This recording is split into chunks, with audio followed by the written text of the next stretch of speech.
Намираме се в Люксембург, в сградата на Европейския съд, където сме подредили изложба на мен и на съпругата ми Даниела Тодорова.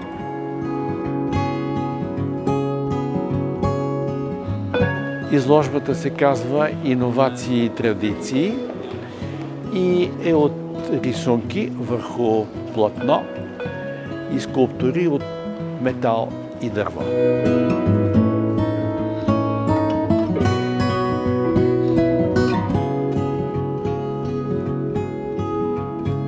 Посланието на изложбата е "Иновации и традиции, представящи културното наследство на България и съвременното изкуство, което се развива в момента".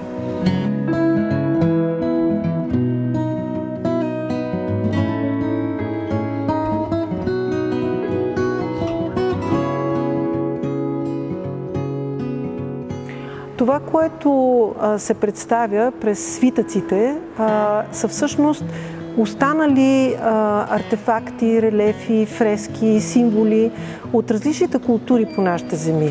А скулптурата е изцяло иновативна, тя е звучаща, интерактивна и носи една съвсем нова линия в съвременната скулптура, не само в България, но и достойна за целия свят.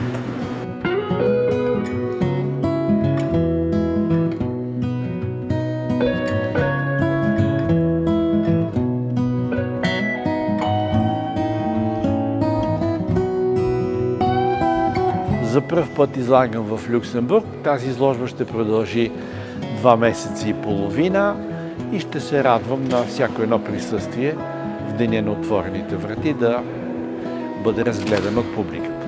Бих искала да изкажа огромната си благодарност на всички, които съдействаха и финансово подкрепиха този проект. А това са Негово превъзходителство Пламен Бончев, посланник на България в Брюксел, съдия Кънчева, представителният съдия в Европейския съд, програма Едногодишен грант 22 на Национален фонд култура към Министерството на културата и на Столична община.